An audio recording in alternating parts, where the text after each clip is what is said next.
want to welcome you to the Yaas Academy of Arts and Sciences. I see a lot of familiar faces today, so it's good to have everybody here on this beautiful, sunny Sunday afternoon. Today, we're welcoming Dr. Julie Adams from Oregon State University, where she is the Associate Director at the Collaborative Robotics and Intelligent Systems Institute.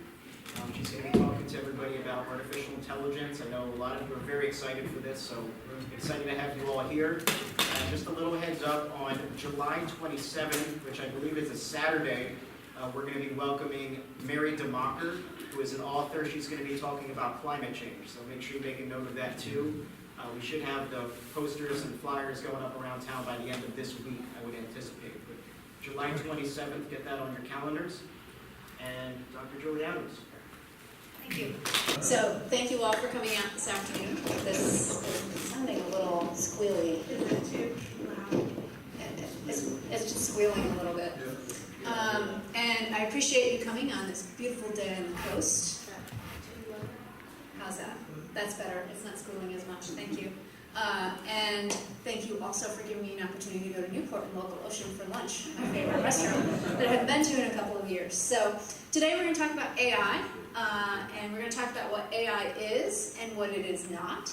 And hopefully, you'll have lots of questions. So the first question is, what of these images has artificial intelligence built into it? Someone said, I saw someone mouth all of them. Does everybody agree with that answer? Anybody disagree? Yeah. The apple and the cow do not. Obviously, most people know today that Amazon has AI built into it. It tracks what you are shopping for and can make recommendations for you. That is my car, which is actually out on the side of the street. And it also has artificial intelligence today. You generally cannot buy a car that doesn't have at least some intelligence in it today, and that is not an autonomous car. It has no autonomy in it if you don't consider, cruise control to be autonomy and anti-lock braking. And then this LG washing machine in particular is one that specifically has artificial intelligence built into it in order to be able to monitor the amount of water being used, the weight, everything else in the system. So the point is that AI is really all around us, and most people don't realize that AI is actually in lots of things that we do on a daily basis. The next question I have for you is, which one of these are you more afraid of and why? Drones or a smartphone? What did you say? The smartphone, why? Invasiveness. Invasiveness. What else? Anybody else? Theft. The ubiquitousness. So the apps, right? Almost every app on your smartphone. Neural feedback from blue light. There's a number of features. Right. So I'll get to that in a moment. So you've got your apps. You download apps, they can track you based upon GPS or your cell phone networks. That's all done with algorithms related to artificial intelligence. You mentioned some of the physiological metrics, so thumbprints and recognizing your eye or your iris in order to be able to unlock your phone. That also is an aspect of artificial intelligence. So you hear a lot of things about drones, and most people think that drones are really intelligent, but in fact they are not. Does anybody have one? I'm impressed. I'm really impressed. This is one of the first times I've never seen anybody raise their hand. Okay, so you can go to Amazon and you can buy a drone for about $1,000. It's not very smart. It's basically a remote control aircraft. It might have some obstacle avoidance, meaning that if it sees an obstacle, it can move around it in order to not hit it. But that's not very common in most of the cheaper drones that you'll buy. So, I'm waiting for my videos to load again. Here we go. Yay. This is an experiment. This is only the second time that I've done these this way. So let me get here. So this particular drone is a Skydio. It has, I think, 13 cameras or something like that on it. And let me see if I can make that bigger. And you can see it there. No, that's not going to work. Okay. And you can see it following her. You can't see it very well, unfortunately. That the lights are a little bright. But it is tracking her. Notice she's wearing a bright blue shirt, so she's easily tracked by the cameras. It's also speeding up and slowing down. So you can see there, it was flying the same speed, and notice she slowed down, so it slowed down some. Same thing here. And now she's coming out to the cliff, and it flies by her, but it realizes that she stopped and comes back. So this particular drone does have a nice AI processor. We'll look more at sensors in a second. It's using sensors, basically the cameras, to identify where she is and to track her. It does require that bright blue shirt against the black pants in the darker environment in order to be able to see her. Because basically what it's using is color in order to identify exactly where she is in the environment. So many of you have probably heard of the Asimov's rules for robots. And I would argue that even though these rules were created for robots, they also apply to AI. Because ultimately, a robot is AI. It just has an embodiment. It has some hardware associated with it. Whereas most of the AI that we think of, algorithms and such, don't have that embodiment. But the same characteristics can be applied and should be applied to AI. You just replace the word robot with AI. One of the questions is, did we already break these 3 rules? And so this is a picture of Endeavour when the space shuttle would come back into the environment. Did you get a chance to read? I thought you were going to discuss it. Oh. I didn't get a chance to read them. Oh, go ahead. I wasn't going to read them, sorry. So don't harm human beings by inaction. Always follow instructions from the human beings unless the human's you're going to violate rule 1, and protect themselves, protect the robots unless you're violating the other rules. Okay, so the same things can be applied to AI. So one of the questions is, did we already break these rules? With the space shuttle, when it re-entered the Earth's atmosphere, effectively it was flying too fast to really be controlled by humans. And it was all done autonomously with artificial intelligence on computers that are very old, because the computers on the space shuttle were from the late 70s, early 80s, which is quite impressive if you think about the fact that those computers are less capable than this 4-year-old phone, which is really outdated at this moment in time. And then, if we think about Columbia, this was a scenario where the commander and the pilot did attempt to take control when things started to go wrong. The problem is things are happening so quickly that humans simply don't have the reaction time and the ability to fully understand what's going on in order to create the proper inputs into the system to correct it. So therefore, we really do have to have that artificial intelligence. And the point here is that there are these gray zones, right, where we may have already broken some of these rules. And the question is, how do we address that in the future? And I think we really need to think about that. There's some big questions that we have to deal with, especially as we get more and more artificial intelligence and more autonomy in our lives. So the next topic is the definitions of artificial intelligence. So one of the things I should say is that I'm sure all of you have heard a lot about machine learning, right? And machine learning is basically in the news every day. It's in articles, it's on the NPR, it's on the TV, right? And a lot of people equate machine learning and artificial intelligence. I'm here to tell you they are not the same thing, okay? If this whole room is artificial intelligence, one portion of it, a small portion of it, would be machine learning. Artificial intelligence is actually much broader than machine learning, okay? So within artificial intelligence, we do have these 3 different types of artificial intelligence. So narrow artificial intelligence is something like the Amazon or Google search, okay? So search, when you go to Google and you search, that started out as a fundamental artificial intelligence capability. That's the first thing we teach students in artificial intelligence, is how to do searches, right? But because it's now in a technology that you use every day, and you've probably been using for the last 20 years at least, we don't even think of it as artificial intelligence, right? But it's very narrow, it does one well-defined thing, and indeed, what we see with searches today as compared to 20 years ago is that they do learn our habits and the sites that we go to. And same thing with our web browsers, right? You'll see ads coming up in your email or in your social media or things like that when you do a search, because the browser has learned the types of things that you're searching for and will make recommendations for you. Artificial general intelligence, or what we call strong AI, it occurs when you've got more cognitive abilities, something more like us. Okay? We are very good case-based reasoners.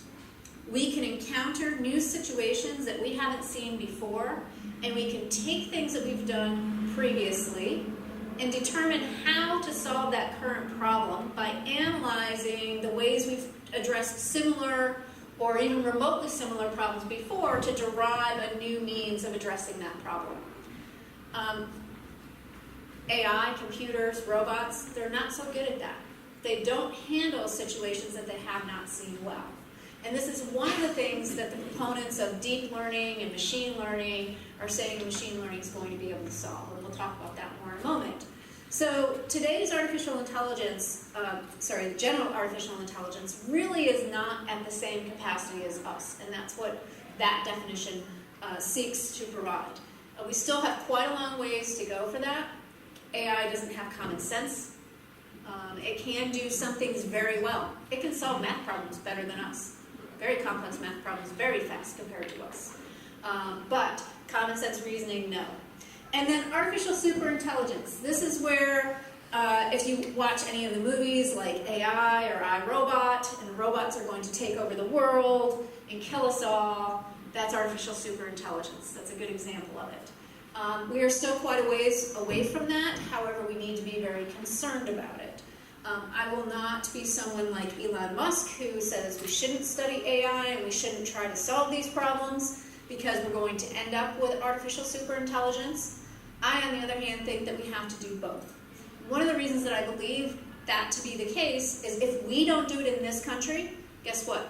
The Chinese are already trying to get ahead of us, right? The Iranians are already trying to get ahead of us. The Russians are trying to get ahead of us. So if we don't do it, we're putting our own national security at risk. And so it's very important. In fact, President Trump, I know, I'm waiting for the groans, recently actually just signed a bill that puts more funding into artificial intelligence as an initiative for the country, which is actually a very good thing. Obama actually signed on to the National Robotics Initiative during his term, which was great as well. These are both things that lead to bringing artificial intelligence into the forefront as technology develops in this country. So, some more examples of narrow artificial intelligence. Before I went back to academia, I worked for Eastman Kodak, and one of the things that I got selected to work on was to work with the algorithm developers on how we can automatically detect red eyes in pictures and then correct that. So this was the late 90s. It was before most people had digital cameras, and you were taking your film, you were going to take it to the grocery store or the drugstore, and we wanted an algorithm that the 1-hour photo processing operators could use very easily. So the algorithm developers, of course, had all these knobs and all these crazy things they wanted people to tweak, and I said, no, that doesn't work. Your algorithm has to work better, and it has to be able to work. I mean, this is a great example, right? Because she's facing forward, her eyes are double red. It should be very simple for an algorithm to choose where her red eye is and correct it. However, if her eyes weren't as bright red, or if one eye was hidden, or there were lots and lots of people and lots of clutter in the image, it's much harder for the algorithm to be able to correct that, at least back in 1998. So this is a great example of something that we've solved today, and in fact, on most smartphones today, if you take a picture with a flash, the red eye is corrected as the image is taken. So that's a great example of what we call narrow artificial intelligence. Another one that I'm sure you've all heard of is Deep Blue, who beat Kasparov. And again, this is basically a search problem, but it's a very hard search problem. So how many people play chess in the room? Few people. So you know that there's lots of different moves, right? There's lots of different things to consider when you're thinking about the next move to make. And for a long time, humans were much better at that than computers, primarily because of the processing speeds of the computer and the ability to do what we call looking ahead, the number of moves, and trying to figure out, well, if my opponent takes this move, then what is my counter? But if my opponent takes this other move, what's my counter? And what's going to be the best move? That's pretty complex reasoning for a system. And then, I'm sure many of you have also heard of Watson from IBM. Watson played Jeopardy and won. Apparently won $1 million. Again, this is a narrow problem, right? You can put lots of facts into a database. You can write an algorithm that can reason over that database based upon the types of questions and come up with an appropriate answer. More recently, IBM has tried to use Watson for medical diagnosis and helping doctors. The downside of that has been that oftentimes the diagnosis is not quite right, and the doctor is making a slightly different diagnosis on purpose, but they use the system in order to verify their analysis of the diagnosis. And then most recently, Google created AlphaGo. Anybody ever play Go? It's a pretty complex game, right? Much more complex than chess. And so Go had been considered for a long time a game that was unsolvable for AI and computers. But given current technologies and new chips that are being made that can do a lot of the complex reasoning on the chip instead of in software, that they were able to actually develop a system that could solve Go and play competitively against some of the best players in the world. So these are all great examples of narrow intelligence, artificial intelligence, in that they're solving very well-defined problems in very controlled environments. So artificial general intelligence. A lot of people have heard of the Turing test. And Al Turing created the Turing test in 1950, asking the question, can computers think? Many people in artificial intelligence have stated that the Turing test is a test of artificial intelligence. Basically what the test says is you have this person in the middle who's asking questions, and the light is right in my eye. And the questions go either to the computer or to another human respondent. And there's a series of questions the person in the middle asks, and the test for the person in the middle is to decide when somebody answers if it's the human or if it's the computer. If the human in the middle is unable to determine the difference, then the system is demonstrated to be able to think. However, over the years, that has been equated to being intelligent. Thinking is not the same as being intelligent, unfortunately. So, a lot of times, the test does not actually measure whether or not the machine is behaving intelligently. Human behavior may not be intelligent. There's a huge surprise, right? I actually didn't see any examples driving here today. Usually I see an example driving somewhere. I don't know, it must be because I was driving to the coast and not on I-5. But, you know, we see it all the time. We just don't always make the best decisions. And in fact, humans are not great decision makers when we're under high stress loads, high workloads, and we're highly fatigued. In fact, systems can make much better decisions than us if they have enough information and the problem is constrained enough, meaning that it is not highly dynamic, it's not changing a lot, and there isn't a lot of uncertainty with it. So being able to predict, for example, when high tide is, well, that's pretty easy for a computer. Being able to predict when there's going to be a tsunami, that's kind of hard, even for humans, right? But we can predict when there should be a tsunami warning, for example. And then, as I mentioned earlier, machines just do some things better. You ask the human and the machine a really complex mathematical problem, the machine is going to be faster and probably more accurate. And then the confederate effect that can occur is when the human in the middle actually thinks the human is the computer. And so you can end up with poor results there. So my argument here is that the Turing test is a really bad test of what artificial intelligence is. And so what are some alternatives? The coffee test. Coffee test is an excellent example, I think, of a test of artificial general intelligence. And when I mention a coffee test, I'm not talking about this lovely machine. So this is a robot manipulator, and there's a coffee machine here. Somebody orders some coffee outside. I don't know if you can see the little green lights here, but that's a reflection on the glass around this system or the plastic around it. So someone requests coffee, it comes out, the arm puts it over here, and it comes out like a little vending machine. That is not artificial general intelligence. That's an example of narrow intelligence. However, if we think about coffee makers in our home, there's lots of different examples, right? This is a standard coffee maker from the early 2000s. You've got the French press, you've got a drip system, you've got the awesome espresso maker that you can get today, Keurig, and, oh yes, a teapot for those who still drink instant coffee. What's the other interesting thing that you notice about these coffee pots, or these things that can make coffee? They only a human, but that wasn't what I was looking for. It's not a trick question. Well, they have different colors, right? They have different shapes. Some of them are glass, right? So this is a complex visual processing test for a system. We as humans could walk in and we'd probably look for something like the espresso maker or the Mr. Coffee or the Keurig in a kitchen before we would look for a teapot or a French press. But this is an example, again, of our case-based reasoning, right? Of if we're told to go into a home and make coffee, how do we do that, right? Then the next part of this test is how do we actually identify the coffee, right? So you're going into this home, your AI is, and it needs to figure out how to make coffee for you. So Nescafe, I mentioned the instant coffee earlier, standard ground coffee. Are you coming up? There we go. You might find beans, and if you find beans, you have to grind them. You might have a separate grinder, or like on the espresso machine, it comes with a grinder, so it can grind coffee for you. If you have a Keurig, then you've got to know to look for the little cups somewhere, which are, I think in most cases, hidden in a drawer. You know.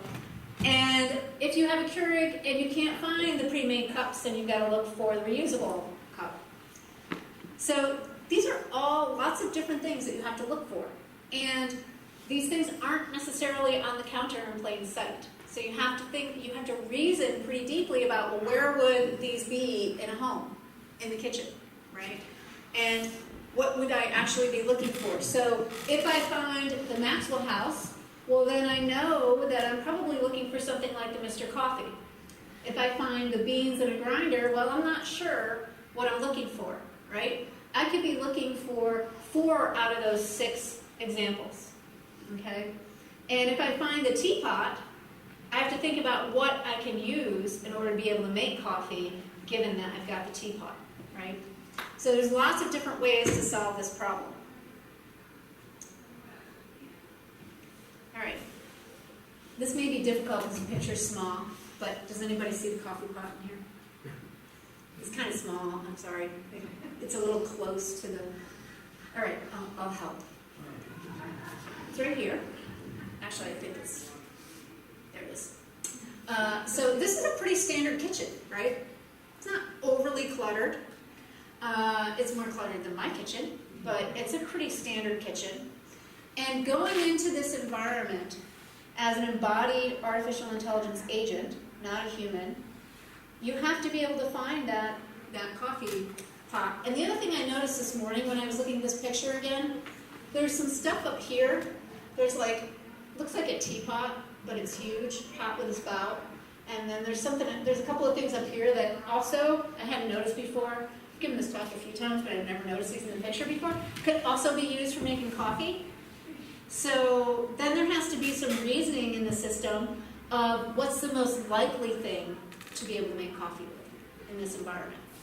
So this is a great example of what I think would be a test for an embodied artificial intelligence system to go into any home, any one of your homes, and try to make coffee, okay? Because it's a very complex task, and I, who don't drink coffee, would have to figure it out, and it wouldn't be easy for me. I would know what I'm looking for, but I'd have to figure out, you might not want to drink the coffee. It's either going to be too strong or too weak. What are some other tests? The robot college student test. This is a test where a robot enrolls in college, takes classes for a degree, and is actually awarded a degree.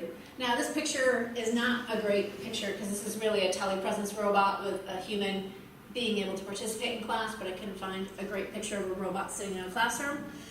So the whole intent of this is that the robot has to be able to participate in the class, do all the homeworks and assignments, be able to get the grades, and then be awarded a degree at the end of the process. I would argue that that test is actually easier than a test for the coffee making. Why? Because it's a narrower problem to solve, right? If you're taking a class, you know the breadth of the topics in the class. You know the breadth of the material that the class is going to cover. In fact, a robot should actually do better in that setting than a human in most cases, right? Because it has the ability to be able to reason over a much broader set of information. If it's connected to the internet, it can search much more easily the breadth of information on the internet in order to be able to solve the problems. The employment test is one where a robot has to get an economically viable job and be able to complete that job as a human would. This, I think, is a little bit better of a test. However, there are lots of jobs where I think the robot test would not be representative of general artificial intelligence. So a little known secret of mine is that I actually have an accounting degree as well as all my engineering degrees, and I worked as an accountant. A robot could do my job very easily, and it would not be intelligent. That job required me to do the same thing every month, and it basically required me to do mathematical calculations. So if it was the second day of the month, I did the exact same reconciliations. If it was the 10th day of the month, I did the same reconciliations for the same accounts. So that, I would argue, is a very narrow job that a robot could easily do. What I would argue is that robot, or the artificial intelligence, could not do my job today. And the reason for that is because I do lots of cognitive reasoning. I do lots of pulling together of different, almost tangential topics to things that are irrelevant. So I work a lot on swarm robot systems. And a swarm robot system is basically fundamentally based on, sorry, I was trying to think about how to word that after I said the word basically, it didn't come out right. It's fundamentally based on things like schools of fish, flocks of birds. We also do colony-based behaviors, so things like honeybees. And in fact, we study honeybees in order to understand some of their generic behaviors, in order to create controllers that we can put into robots and have them behave similarly. Why do we care about these kinds of biological systems? And how is that even related to artificial intelligence? Well, these biological systems are highly resilient. Individually, they don't have much intelligence, but as a group, they exhibit very intelligent behavior. If you've ever watched videos of a school of sardines, for example, avoiding sharks, right? Not the entire school does not know about the sharks, but some of the school does. And they're using very basic behaviors to communicate amongst themselves, not using Wi-Fi, not using cell towers. 5G will not solve our AI problems, I'm sorry. But using these very basic interactions that are not directly communicated to the other individuals in order to have the entire group respond and avoid the shark and maintain living, right? We also talk about, oftentimes in these groups, some of the individuals having information that others do not. So knowing where a food source is and being able to lead the entire group to food, for example. So these are great examples of the kinds of things that I spend my days thinking about and how they would be related to AI, or to robots in general, that AI cannot do today. That some of that, I won't necessarily call it common sense reasoning, but some of that deeper reasoning, that deep learning may be able to get us some answers, but they're still going to be fairly narrow. But really the human reasoning is much broader. And the reason that I say deep learning may be able to get us some results is the thing that they don't talk about in the media with machine learning and deep learning is the amount of data that you need in order to get an answer. You need hundreds of thousands of data points in many scenarios in order to be able to learn anything meaningful from that data and develop an algorithm that can do something intelligent. And so that's what I'm saying is just one small component of artificial intelligence. So what are some of the challenges? Real-world environments, I've alluded to that a little bit. Being able to create something that emulates a school of fish and also can do real tasks other than just moving around in a plane, is a difficult problem because you need unstructured computer vision. You also need natural language understanding. So a lot of people think because we have Alexa and Siri that we solved the natural language problem, but in fact we have not. Okay? If you think about how many people have like an Alexa or something similar at home, a few people, you know, the breadth of things that you say to it are pretty narrow. And what you say to it is very similar to everybody else. You're asking it to turn on the radio, turn on the lights, you know, search for a particular piece of information. Over time, it will learn. If you are interested in cooking, for example, let's say that you're interested in recipes for seafood, then it's going to learn that that's something you're going to be interested in and will have some of that information.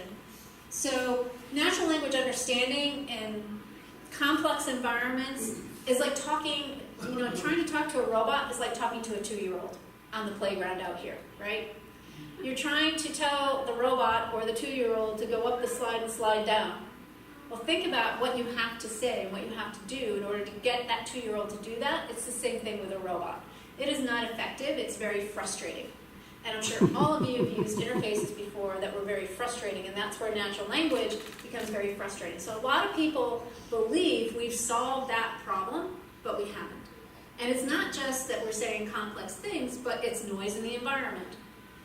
It is the ability to recognize your voice. We all have individual differences, so women's voices have higher pitches than males, which impacts the ability of the system to be able to detect it.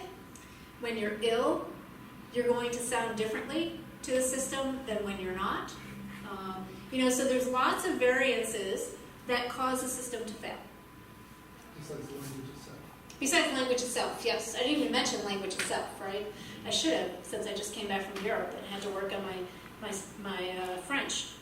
Decision making, also very difficult. I alluded to this earlier. If you think about a mass casualty event, something like 9/11, the decisions that the commanders of that first responder team have to make are very complex.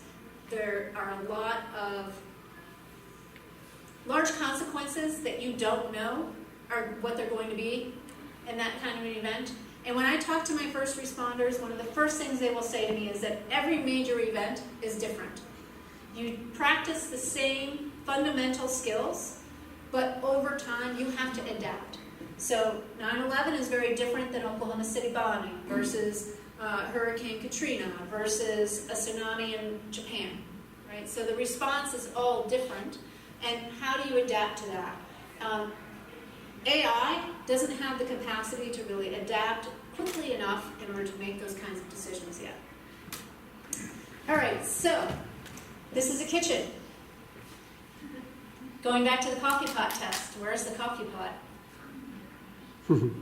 There's one in there in theory.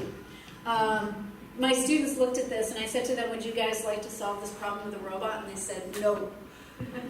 Because not only does this problem now require, the problem we had before of going into the kitchen, finding the coffee pot, finding the coffee, being able to make the coffee, knowing how to do it, and doing some very basic manipulation of items, now has become much more complex. Because you have to reason over all of this stuff in this hoarder's kitchen. You have to decide how to move that stuff. You have to be able to navigate in there, which also is not a solved problem. Okay? All of these things I'm mentioning require artificial intelligence. So even though I'm sure many of you have heard of Cassie, the walking robot from OSU that my colleague Jonathan Hurst has created, walks like an ostrich, it looks like navigation is solved in walking across complex objects, but in fact, they're now adding AI to Cassie so that Cassie will be able to do that on its own, be able to detect, just like we do when we're going upstairs or we're going over an uneven surface, how our body automatically responds to those variances. And so again, even though we're talking about navigation, it requires artificial intelligence. All right. So one of the questions is, how do we get from this narrow AI to what I would call more general artificial intelligence? General artificial intelligence where every vehicle on the road is autonomous, and is able to navigate safely from point A to point B. Now, I will argue to a certain extent, we're going to look at some self-driving car stuff in a moment, I will argue that even autonomous vehicles, for the places that they have been deployed thus far, are in quite constrained environments. Okay? So we have autonomous vehicles in Portland, if you haven't seen them. One day I looked out my condo window and I'm like, oh, wow, that looks like an autonomous vehicle. Where'd that come from? I was not expecting it that day. And if you go down to the Silicon Valley, you cannot go anywhere without seeing autonomous cars. They are all over down there. When I was recently at NASA, every single time I went out of the hotel, I saw at least one autonomous car. So they're everywhere, but the reason they're everywhere there is because it's a very well-defined environment. It's not even like here. I would argue that here it's a less well-defined environment. Okay, they would still probably perform all right. You know, here you don't have sidewalks necessarily everywhere to give you the delineation of where the edge of the road is. You've got the yellow center lines, you've got the white lines on the outside. You know, you've got stoplights and stop signs and other characteristics of the environment that make it fairly easy to identify where you are on the road and what's happening with the other vehicles. Here in Yaas, I saw some roads that are dirt. That would be a little challenging, although if there's a high enough berm on either side of the road, then in theory the vehicles can navigate that. They just might not be able to identify where they are. So in a lot of the places where we're deploying these cars, I gotta wait for the video to load, sorry. There we go. Where we're deploying these cars, they're very well defined, and this video is a great example of that. Move it forward to here. No, that wasn't quite where I wanted it to be. So you can see they're coming up to get into the car. Even though there are steering wheels in this car, this is Waymo, they're going to sit in the back seat. They actually have a tablet in the back seat, so you can see there she's kind of pressing go. You can see at the top of the vehicle there's that black object there that's actually a laser rangefinder that can create a map of the environment. We'll look at some of that in a moment. So you see here it's coming up to a stop sign. It sees a stop sign. It also sees the human. It knows to wait for the human before it can go. And once the human is cleared, it can drive. There's actually 3 different sets of vehicles tracking each other, so you can see them behind each other here. So this is kind of the perspective of being inside the vehicle.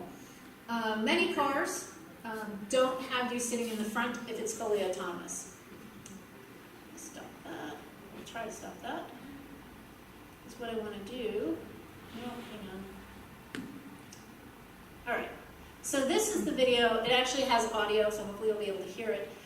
Where this video is showing you what's actually happening in the car with the sensors. So this, you know, what's happening here is they're sensing or they're seeing the environment, the things in the environment. They're trying to identify, are they cars, are they people, are they stationary, are they moving?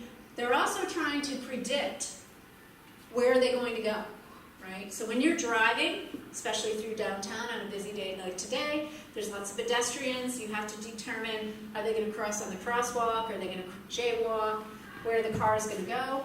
And then you have to decide what you're going to do in response to that prediction. In order to do that, you'll hear them talk about creating maps. And we call this simultaneous localization and mapping.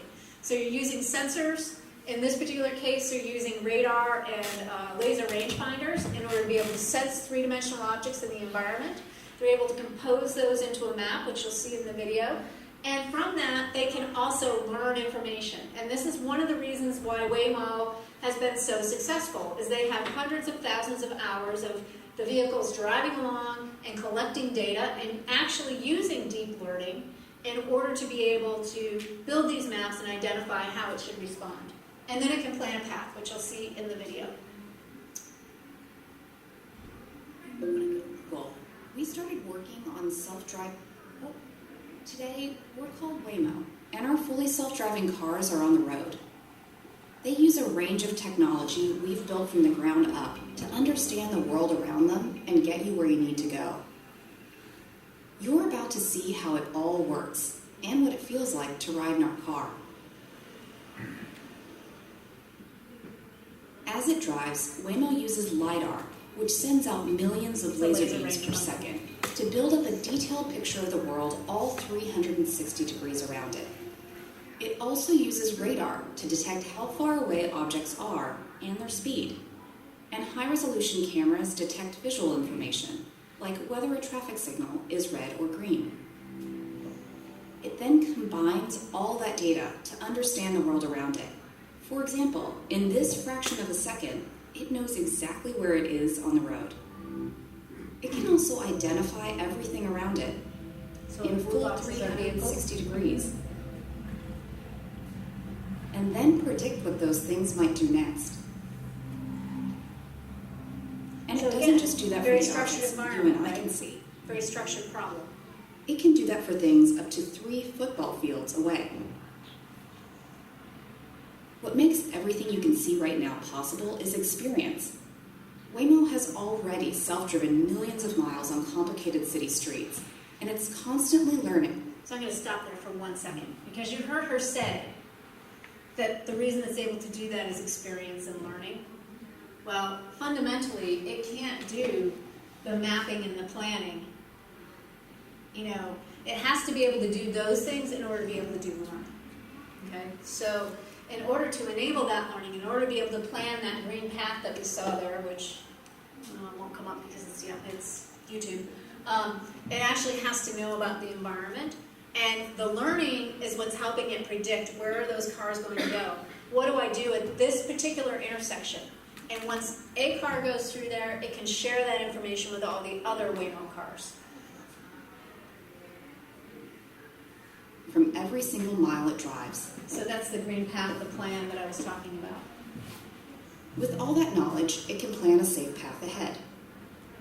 In this instance, giving that cyclist enough room to cycle past us, and also looking out for that pedestrian on the sidewalk. So this is a little hard to see, but it's a parking lot. And when it comes to making decisions, this is a good example of how Waymo doesn't just take into account your safety. It also makes sure that both you and the people around you feel secure and at ease. So it's planning a path around the people who are actually... So now that you know how Waymo works, it's time to take your first ride in one of our cars. You actually already saw the riding part, so we'll not do that. So there's a lot of sensor processing that has to happen. And if you just listen to that video, what you would walk away from, or perhaps it's my bias, is that you need machine learning, and that's the only thing you need. But that's not true. All that sensor processing, you can have the hardware. The hardware is useless without the associated software to be able to turn it into something intelligent and interpret what it is. And then apply that result to the machine learning and use that result as data as input to the machine learning. So this is one of the reasons that I say AI is much broader than machine learning. And machine learning is just one component of artificial intelligence. So one of the questions is, are we there yet with artificial general intelligence? So you've seen the autonomous vehicle actually work in this well-constrained environment. And in theory, this is the Waymo car driving kind of in a less constrained city environment, driving up to the mountains. And it can do those things. This is a Volvo autonomous car, and while it can drive in this type of snow, I would argue it probably would not drive in a major snowstorm, or I would not want to take it up 26 to Bend in the middle of winter. At least I would want to be in control of the vehicle. And then, anybody know what this is from? The Tesla accident, right? So this was the accident a couple of years ago where the gentleman actually only had his hands on the wheel in a 45-minute drive for 26 seconds or so. And the car misidentified this trailer as clouds, right? So the trailer's white, and the sensors in the car identified, and the artificial intelligence identified this trailer as clouds, right? If you buy a Tesla, anybody own a Tesla? Okay, my neighbor just bought one. He's all happy. Thankfully, he did not get the autonomy. So when you buy a Tesla with the semi-autonomous system, and you go to pick it up, they will repeat to you over and over and over again your hands must stay on the wheel. You must stay engaged. You must stay in the loop, monitoring what's going on. The gentleman in this accident was watching a video on his iPad. His hands were not on the wheel. When this system identified the trailer as a cloud, there is no evidence in the system of it ever applying the brakes.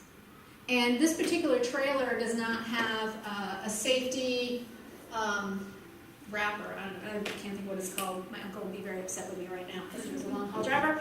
But a safety piece of metal down there to keep cars from going underneath it. Okay? So not only did the car not brake at all, the driver was not paying attention. And even if he had looked up at the last minute, I would argue based on standard human factors and human reaction time, he would not have been able to really do anything. And so what happened is the vehicle went directly under this trailer. Okay? It came out the other side and continued to drive, as reported by a driver coming from the other side. And it continued to drive along the guardrail and along the lake until it hit some trees. It never braked. The trees are what stopped it. Okay? So while we hear a lot about autonomous cars, and we hear a lot about artificial intelligence is going to take over the world, we are still not there yet. I would argue, so this was a couple of years ago, I would argue that even today, the autonomy, the semi-autonomous system that Tesla has, while they have fixed this problem, still is not able to deal with every problem that we encounter as drivers over our lifetime. So we are very good. If you remember in the 1980s, AI had kind of a high time period. We heard a lot about expert systems. One of the reasons that expert systems did not really survive is because they're very brittle.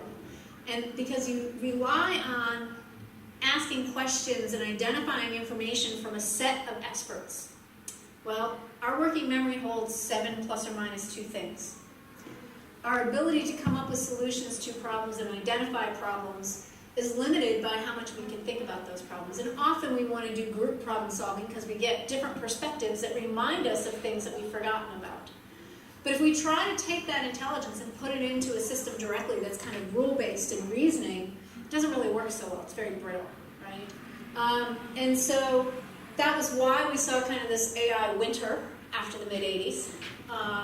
And now we've got these newer techniques that are machine learning that are allowing us to get new information that we wouldn't get otherwise. We also have faster processors, better hardware that allows us to really sense the environment, but we still aren't there yet to artificial general intelligence. Might not really. And again, here's a question. So if you look at these two pictures, what do you notice here in these pictures? There's something in the middle of each picture that hopefully you'll identify after the last few slides. There's autonomous vehicles in there. Okay. Oh, hang on. There they go. There they are. But what's the other part of the problem here that makes this a hard problem? Sorry? Everybody else. Everybody else. All these other human drivers, right? So it's not so hard driving along the 101 because it's mostly one lane and you can't really pass much because there's too much traffic. But if you get on I-5, it's kind of crazy, right? And I will admit that I contribute to it sometimes. And humans are very unpredictable. We don't always use our turn signals. We don't always look before we go, right? We may speed up. I actually had somebody do that coming here, actually. One of those passing lanes. I had somebody speed up and not wanted to get in ahead of me, and I'm like, I'm in the lane where I'm supposed to be. So this is what makes solving general artificial intelligence very complicated, especially for autonomous vehicles going forward.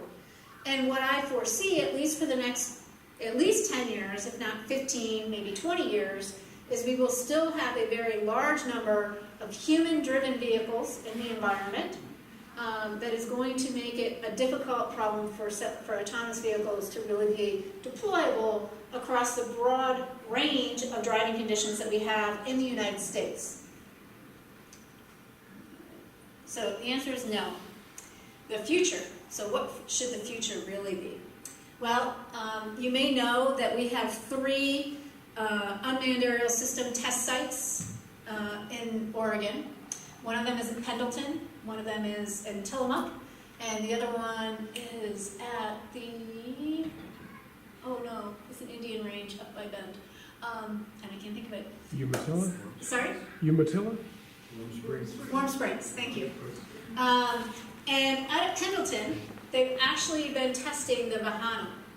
The Vahana is a autonomous aerial taxi. Okay, so it is kind of like this vehicle here, in that it's a multi-rotor vehicle, so it's more stable. And in theory, it can just take off from a sitting position, so it's vertical takeoff, no runway needed. Can land almost anywhere just like a helicopter, but it's more stable. You could also, we already do have in a lot of places in the world, autonomous train systems, right? Or trolley systems. So one of the questions that can be asked is, how do we change that environment? Or should we redesign the world, right?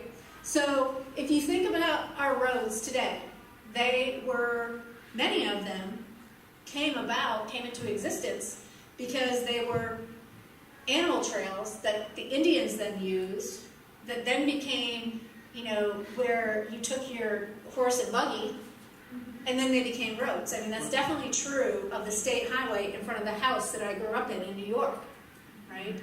And so we have these roads that came about because they were passageways for wildlife and such. But then we also have highways like I-5 that were intentionally built. But they've all been built based on the premise that there are humans driving cars where the cars do what they do today, right? You could argue that an autonomous car doesn't need turn signals, doesn't need lights, right? Because who does it need to communicate with? If every car is connected, it can communicate with those cars without ever turning on a turn signal.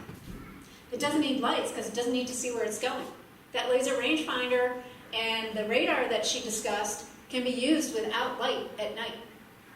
Right? Now you can argue that humans in the environment need that kind of information. They need something to know that the vehicle's going to stop, what direction the vehicle's going to go, in order to be able to make their decisions to cross the street. So last October, I was at a conference, and I was in a room where there was a panel going on about autonomous vehicles.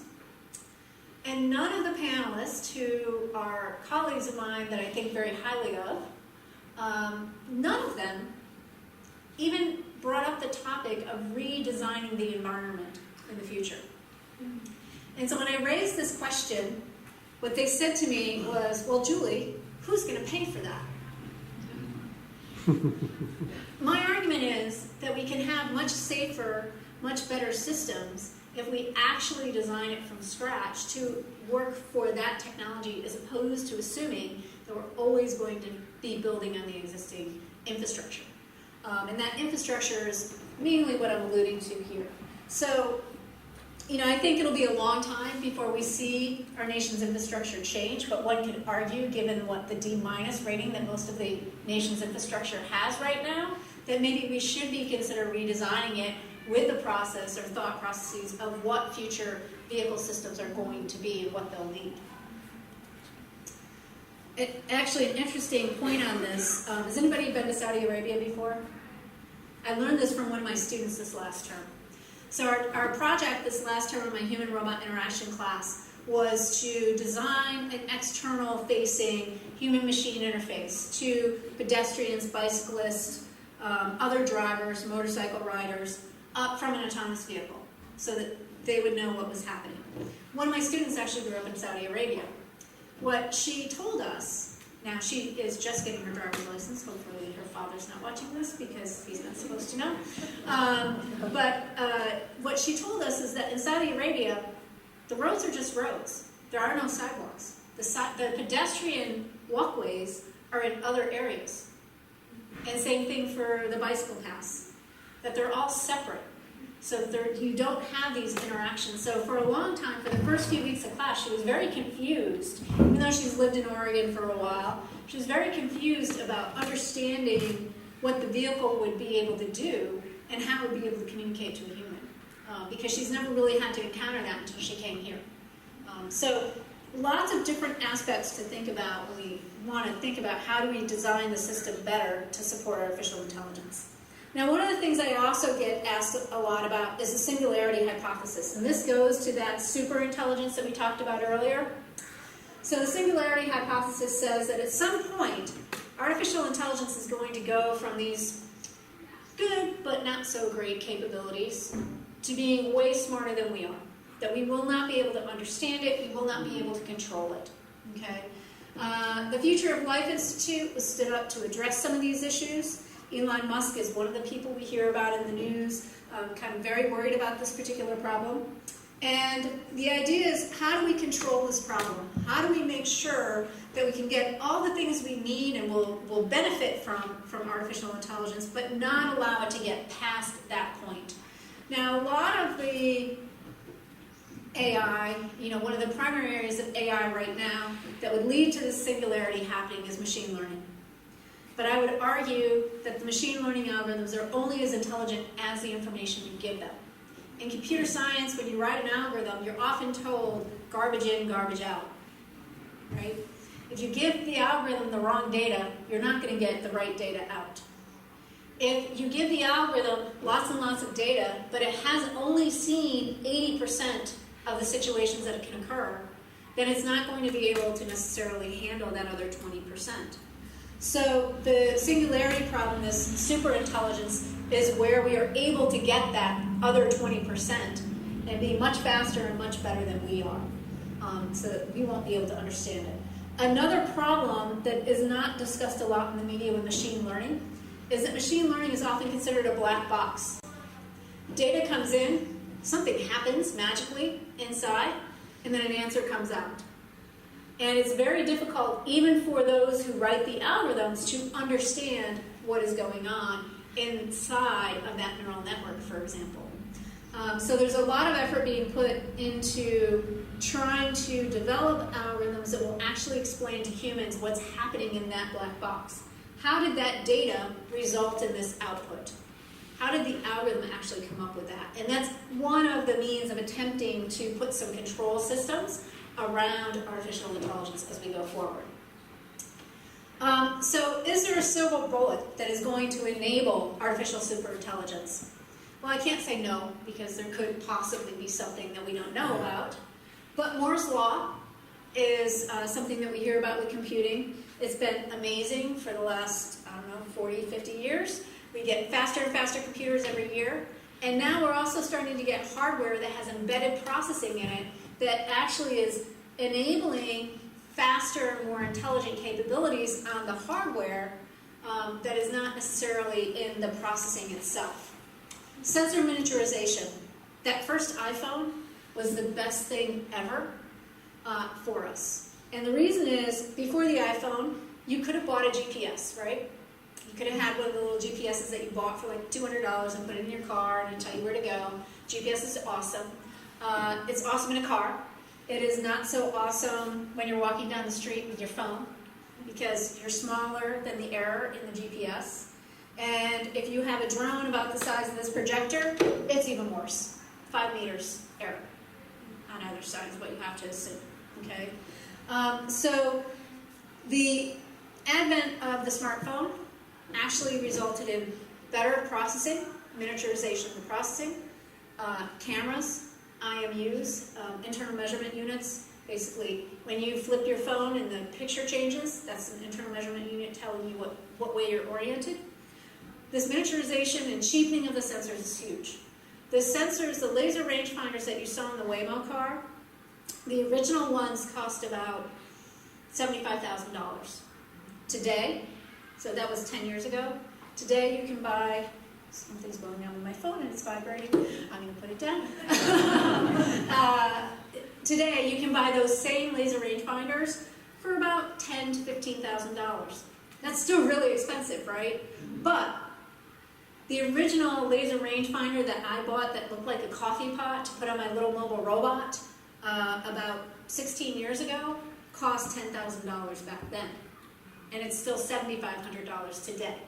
So you know, these very nice three-dimensional laser rangefinders, which is what you need for the real world, have really come down in price. They've come down in size. And in fact, today, you can buy a fairly cheap, small laser rangefinder that's about the size of the old Canon point-and-shoot cameras that you could put on a small drone that has a very small payload. So it's really great stuff. Machine learning, as much as I said bad things about machine learning has actually done good as well.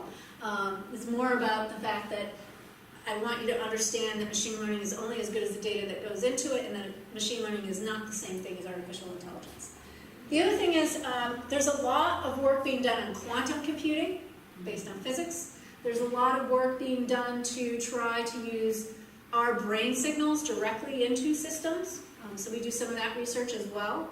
We're trying to understand changes in how we are responding to events in order to adapt the systems that we're using and to change the distribution of tasks across team members, where those team members are human and artificial. So we're seeing more of that as well. So is there a silver bullet? I don't think so, but we never know. And then I'm always also asked, when are we going to have this happen? And this slide actually comes from a TED Talk by Jeremy Howard that I would recommend. And you notice here we've got time on the x-axis, but there's no years. And that was intentional. Because what you see when you look for predictions is that they're really all over the place. The most recent one I found was 2030, which would be in my lifetime. I don't expect to see it. I expect to see 2030. I don't expect to see general artificial intelligence in my lifetime. Maybe I'll be wrong. And then you see things like 2060, 2080. My guess is that we're probably looking around 2050 to see true general artificial intelligence and superintelligence. So still a ways away, but not so far away. Probably far enough away for most of us in this room, but within the lifetimes of our children and grandchildren. And the other thing that I want you to take away from this talk is that, indeed, artificial intelligence is in almost everything we use today.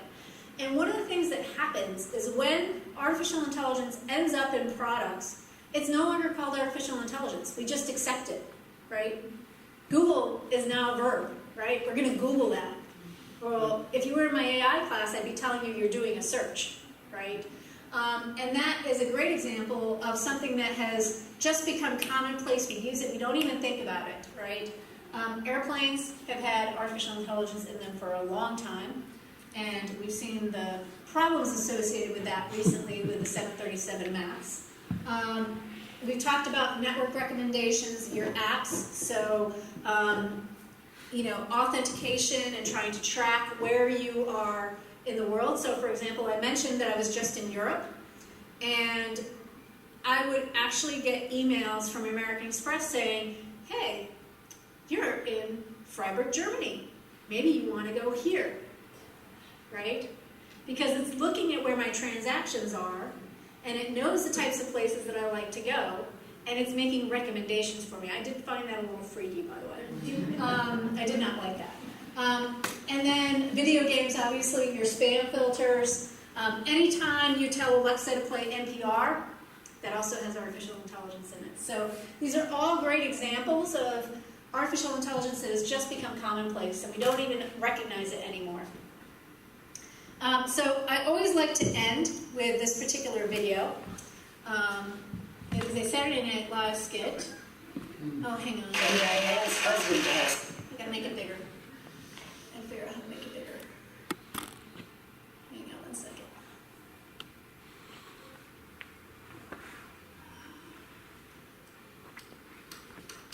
That's not gonna work. There we go.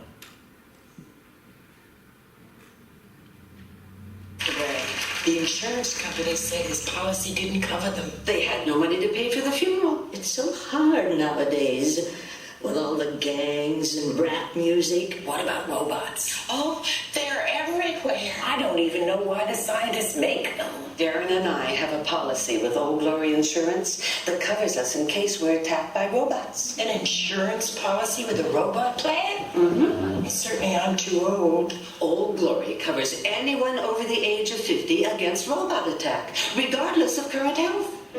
I'm Sam Waterston of the popular TV series Law and Order. As a senior citizen, you're probably aware of the threat robots pose. Robots are everywhere, and they eat old people's medicine for fuel. Well, now there's a company that offers coverage against the unfortunate event of a robot attack. Old Glory Insurance. Old Glory will cover you with no health checkup or age consideration. You need to feel safe. And that's harder and harder to do nowadays because robots may strike at any time. And when they grab you with those metal claws, you can't break free because they're made of metal and robots are strong. Now, for only $4 a month, you can achieve peace of mind in a world full of crime and robots with Old Glory Insurance. So don't cower under your Afghan any longer. Make a choice. Old Glory Insurance. For when the metal ones decide to come for you. And they will. What this doesn't end with, unfortunately, is going back to the little tea that they're having, and a little robot comes walking across the table, and she picks it up, and she's like, a robot's here, and then she's like, well, it's a nice robot this time. Now you could argue, a lot of this video is from the 90s, so there isn't a lot of thought about the artificial intelligence. It's just that robots are strong and they're made of metal. But you could argue that some of those same premises are leading to what we see today, as far as people being afraid of artificial intelligence and drones and robots. And so that does become a concern, and you could argue that that video could be remade. And people also always ask me why I got into artificial intelligence and robots. If you've ever watched The Jetsons, need I say more? Rosie is awesome. I don't like to cook. Well, I do like to cook. I don't like to clean. I would love to have someone meet me at home at night with my slippers and my dinner ready. And so Rosie is fantastic. But what we don't want is our robot overlords, what we often see in the coming out of Hollywood today, as far as what artificial intelligence and robots are going to do. So, thank you.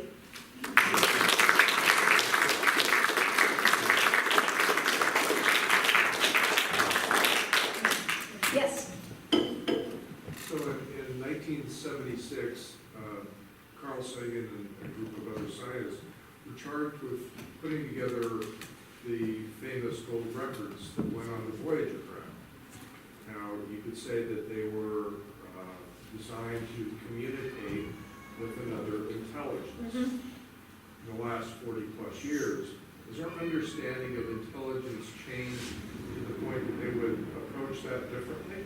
So when you say intelligence in that context, because intelligence to me might mean something else, are you talking about the intelligence within the computer system?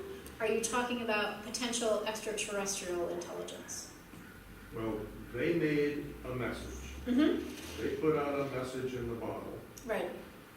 And they had to design it in such a way that any intelligence could interpret it, translate it, figure out how to play the record to receive the audio and visual signatures. So their understanding of intelligence drove their approach. Now that we're approaching another type of intelligence we're calling artificial intelligence, isn't that intelligence human intelligence that we're trying to approach? Or I would argue in the artificial systems that we are talking about on Earth, they are derived by humans, right? So the technology used to communicate with that intelligence is going to be bounded by the technologies we have available. So today, would we use a record? Probably not. We'd probably use voice input or some other type of system. If you think about what do we know, so what has our intelligence level increased, you could argue that Yeah, it has increased because we have advanced technologies that are now allowing us to understand things that we could never understand before. And so there are human-based ways of having to be able to communicate with it. In fact, that's part of what I focus on, is how do humans interact with these systems. I don't work on that problem I was talking about earlier, the black box of machine learning, but I work on how do we communicate with robots and how do we get them to act and be our teammates as if we were a teammate together. So we were just talking about the World Cup today. If you replace some of those women with robots, you want that communication to be the same. So it wouldn't necessarily be natural language. It might be some other means. It might be direct sensor input from the brain or something on your body, like a physiological sensor, heart rate, for example. It may be voice. It may also be just observing you, using sensors to observe what you're doing and infer what you're doing and therefore what I should do. Make sense?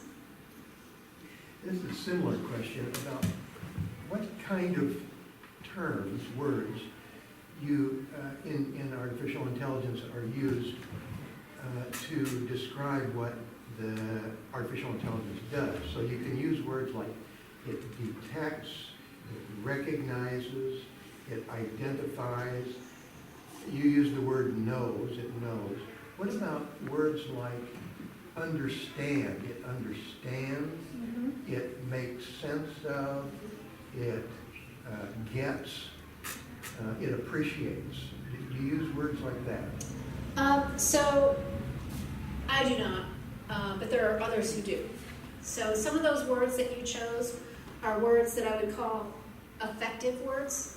So they have affect associated with them. I like to look at AI and robots as tools, as opposed to being having affective state like humans do. But that is primarily driven by my use cases. My use cases are military scenarios, first response, where those people want tools that are going to work effectively, reliably, repeatedly, and they're going to do it correctly every single time, and they're going to be able to adapt to these uncertain situations. There are lots of people who focus on how do we create systems that can detect when you are feeling sad and respond appropriately, or emulate human responses, especially those who focus on elder care are very concerned about creating robots or artificial intelligence that have those capabilities. So all those words that you used, I think, are appropriate words to represent characteristics of AI. And depending upon the individual's perspective, it may be a narrower set of words. But each one of those words, I think, is appropriate. When I talked about the autonomous vehicle here, I talked about sensing and identifying, predicting, and making decisions. And those are kind of the fundamental loop that you would think about. It's very similar to what we do as humans.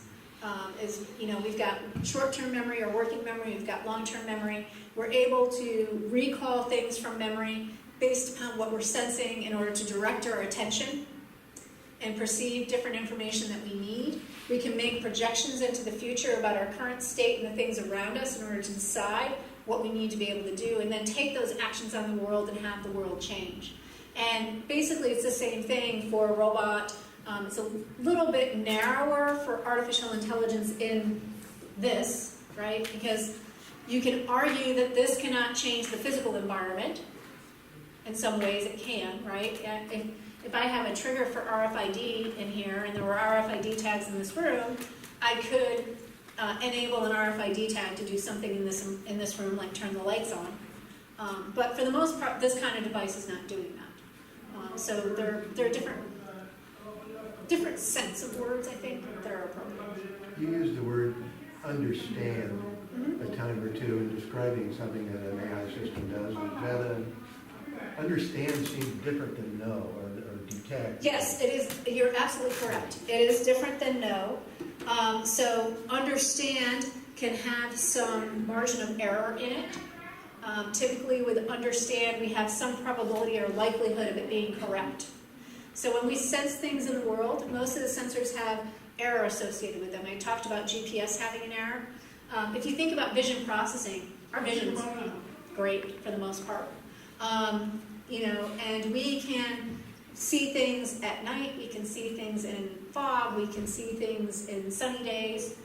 It's much harder for computer cameras to be able to do that, right? The lighting conditions will change what it can see, when it can see it, how it can see it. And so that leads to an understanding of the situation that may not be 100% correct and may not even be as correct as what we as humans would be. And so it may understand the environment, but it may not know the current state completely. I was going to say, there was a question up here somewhere. I'm kind of intrigued by the confluence of some of the technologies like blockchain and quantum computing. And if you add AI, do you have any kind of interesting visions or discussions with colleagues as where all this might be heading, and include speculation if it's So fun. right now, blockchain is pretty computationally intensive, meaning it takes a lot of computing power in order to use blockchain effectively for really complex problems. So most of the problems that we solve today, in our everyday lives, are what we would call NP-complete problems. And an NP-complete problem, he's smiling because he can see me thinking about how to explain this. So an NP-complete problem is one that a computer cannot solve in real time. And even if you have a mass of supercomputers, it still can't solve that problem in real time. It's a very complex problem. So if you were to think about driving from this building to New York City, there's lots of different paths that you could take, right? And if you were going to sit down and plan a path, you could literally spend days looking at all the different options, depending upon what your criteria were. Most people would just go to Google and say, Google, I don't want to take main highways, or I want the shortest distance, or I want to go to all the national parks, and it will give you options. It's basically, Google becomes a decision support system for you. It shows you options that you can then choose from, right?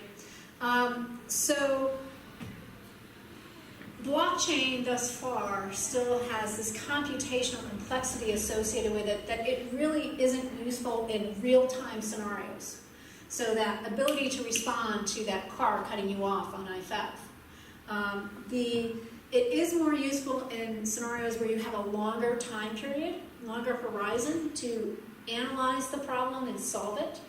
And so we see things like, how do we allocate agents to tasks? So in that mass casualty scenario that I was talking about, the logistics person within the command chain has to determine which fireman, which policeman, which EMS personnel to put where in that response. And when you've got different sets of people coming in from outside of your area and you don't know what their capabilities are, that problem becomes even more complex of how you allocate them to this big event. And that's another example of something that is NP complete. So there's a lot of these problems that we solve every day that algorithms still really can't solve super well. But then there's also these other problems that are much more complex that we struggle to solve, that algorithms still struggle to solve, but with enough time they can solve them. So Go is a great example, right? You have, and Watson's Jeopardy, right? They have a supercomputer behind that. Most people don't have supercomputers in order to be able to use them for everyday activities. We do, we have them in our heads, but we don't have a supercomputer available to our artificial agent. I guess I was sort of thinking in terms of quantum computing. It grows out of its infancy and becomes, at scale. Just kind of speculative ideas. Where are you thinking about that? So I struggle with quantum computing because I've been hearing about quantum computing now for 30 years, and it still hasn't gotten out of its infancy. Although people could say that about AI and robotics too.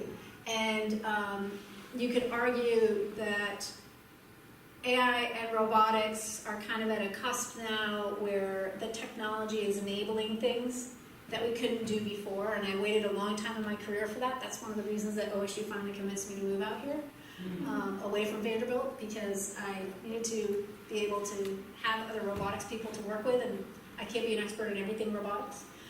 So quantum computing is one that I struggle with. If quantum computing could get down to fit on a chip that would fit in this phone, and was not $100,000, right? It's got to be a $2 chip, You're not using liquid helium. and it's not using liquid helium, then it would do great things. It would probably be the next big booster to things like, making our robots much more intelligent and our smartphones much more intelligent. So, but I just struggle to see that in my lifetime. Yes, right here. You talked about one of the motivations of why we continue research here is because somebody else might get ahead of us and would go somewhere that we don't want to go. Mm-hmm. I presume that means that somebody else would somehow be able to direct robots to act on decisions which we wouldn't think to be moral.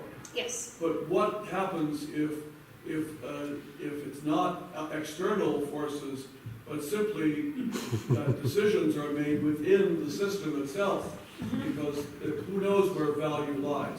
Right. And value may be intrinsic to objectively in the system, and that it'll simply not turn out to be our values. That's right. And that is a conversation that goes on constantly within the field, especially in NATO forces and U.S. forces of the military. The general, what's the word I'm looking for? Procedure, that's not the word I want. Procedure right now is that a human has to be in the loop in order to make decisions before any munition can be fired. However, we have some adversaries who are willing to allow the system to make the decision. And we have adversaries who are working on that kind of a problem. The Chinese are teaching kindergartners how to program. They are teaching them about AI when they're 5 years old. So we definitely have these concerns in general around the globe. And there are a number of different groups that have been stood up in order to try to address this on an international level. So there is a standards group out of Europe. There's also standard groups within within the professional organizations that contribute to these technologies. So Institute of Electrical and Electronics Engineers, Association of Computing Machinery are examples of organizations that have committees that are working across international lines in order to try to come up with standards that have to be built into the technology to create kind of these firewalls, if you will, within the technology. It's a very difficult problem to solve because as systems become more autonomous and become more intelligent, it is hard to decipher exactly what track they're taking. These systems often are much more complex than the Microsoft operating system. And I'm sure most of you have used Microsoft operating system and had it fail on you for unforeseen reasons. And so it's a very challenging verification and validation problem. And this is a problem that I would say every agency in our federal government is attempting to figure out how to solve, from NASA to the DoD to the FAA. Sounds like Google's type of stuff, though, where certain things are not computable. Can you solve the halting problem? No, you can't. How can you solve the intelligence problem if you can't solve the halting problem? So the halting problem that he's referring to is one of those NP-complete problems that I was talking about before. It can't be solved in real time. And so what Google's... Actually, it's not. It can't be solved. You can't... That's what I mean, it's NP-complete. So I was saying that those are problems that can't be solved in real time. An NP-complete problem. No, it can't be solved at all. Not NP-complete. There's no timeline. The computer cannot determine whether it itself is going to have a halt. So that actually, in a book on theory of computing, the class that I've taught, is actually classified as an NP-complete problem. It wasn't back when I took it. Yeah, it is not. So those kinds of problems are often considered, especially the harder problems like the halting problem, are considered unsolvable or incomputable. And I'm sorry, what was your question again about that? I got sidetracked. How do you solve the more interesting problem of stopping an intelligent entity that you've created from doing something acting in a way that is not conducive to our ethics or our well-being, then you can't even solve the simple problems, can I compute it or not? Yep. All right. Yeah, that's the question, right? I mean, that is the question. I don't have an answer. I think that there are certain types of AI for which you can identify if you should allow it to make the decision, but there are going to be types where you can't identify. Especially some of this deep learning stuff where there's literally millions of data points going into it and you have no idea what's going on with, 10 deep layers of neural network. I don't know how, to me that basically becomes a harder problem than the halting problem, right? Yeah. Because you can't verify every node and you can't verify every... Well, the relationships between them. Exactly. I mean, it's like looking at the neurons in your brain. We don't verify and validate the neurons on our brain at a neuron level, or even the relationships between those neurons. We don't even know medically how all those neurons interact, and we have some ideas, but it's still very hand-wavy from a medical perspective. And we keep discovering new kinds of cells that are That's doing right. things that we don't know about. Yep, exactly. And so I think that that's going to be the same thing that happens with AI, and that's something that's a scary problem, right? That leads to that super intelligence. What? Do you know Tom Stockton, University of Utah in the 60s and 70s? No. He did work on a neural net of the eye Mm-hmm. back in the 60s. Yep. Really, really early work, and it was all hush-hush. The DLB just put a lid A on lot it. of money into it too. Well, they did, they put a huge amount of money into it. But he was able to take with a very small sample and remove things like snow, the green tint on photographs, Mm-hmm. just make it look perfect. Mm-hmm. There's almost no work at all. It had very, very few learning samples. Right. But he used a swarm intelligence. Every cell was a cellular automata in its own right. Mm-hmm. And they would adjust. Right. Instead of coefficients or anything like that, they literally would physically, Adjust its values individually. but they assess the connections too. Mm-hmm. And it was amazing to see him do, like I watched him put 4 or 5 photographs through, and then take a 5th one, and it came out perfect. Perfect, yeah. It was amazing. Yeah, that's the kind of things for more, so image processing is something that machine learning has worked very well on. And he's still Since the way beyond 70s. anything he did. He could take the cat problem, for instance. Mhm. He could take the child's 3 cats and then extrapolate it to a leopard and a lion and a Right. tiger and have no errors. Well, so part of the point today, though, taking the basis of that work and using machine learning today is that we've got a much broader set of things that we can do. So natural language processing that you have today is fundamentally based on that original technology, Yeah. right? Being able to just recognize different sounds and classify them. Being able to recognize your keystrokes or your interactions on a phone or your movements. Those are all things that are based on that original technology. His stuff was never propagated. Uh, It literally could hit a dead end. It hit a dead end, but the basis, the premises of that work is what led to a lot of the machine learning work that's been done today. I think they're trying to kill us. We gotta give you a break. Thank you very much. Thank you.